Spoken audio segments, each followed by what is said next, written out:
The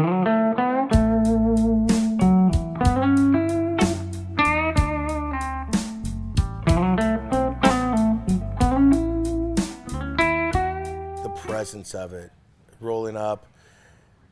So I have a trailer that has another pit on it that I've retrofitted your pits on, and every time they see those silver horns just rolling up, you know, you mess with the horns, you know, you're gonna get hooked. So, anyways, there's a lot. Ray, I'm gonna tell you honestly, I love the consistency of my cook. When I know I need it at 285, it's gonna stick at 285. And it's going to get me through my cook. I love the 40-pound hopper. I love the accessibility of the 680 to where it's on the backside of the pit, and the versatility of using, you know, putting stuff on top of it too. The aesthetics of it, I love I can't say enough about it. The parts itself, you know, it's far better than any pellet cooker out there.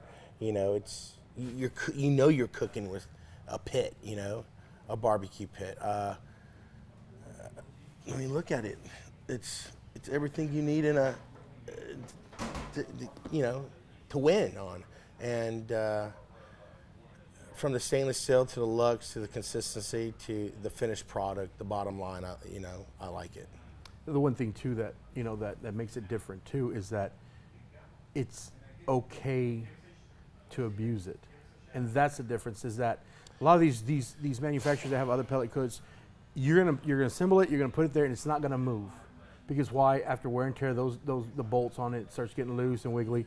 This thing's in the back of the truck in a trailer, day in, weekend out. On my trailer. 12, 13 hours. And then you know what? I'm going to unload it, and then I'm going to cook on it all week. And guess what? I'm going to go ahead and do it again. And not one time is it getting flimsy. Not one time is it breaking the seals.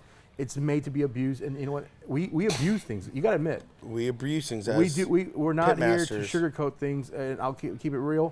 I've had things fall off. I've had hinges break off. I've had hoppers that don't even make it past the drive because of the bumpy road. This thing is like made to be beaten up, and that's the cool thing about it. It's a great thing. It's not a pellet cooker. It's a pit. It's a pit. You know, if you think of pits, what's the difference with a pit? When you think of pits, it's made out of rolled up steel. Is it made out of some kind of steel tubing? Why? Because it's durable and it's going to outlast us. In general, we're going to do it by generations. That's the difference. If you just saw that off, it's a pit, and the other ones are just cookers. You know, their claim to fame is pellet cookers. This is actually a pit that can be abused.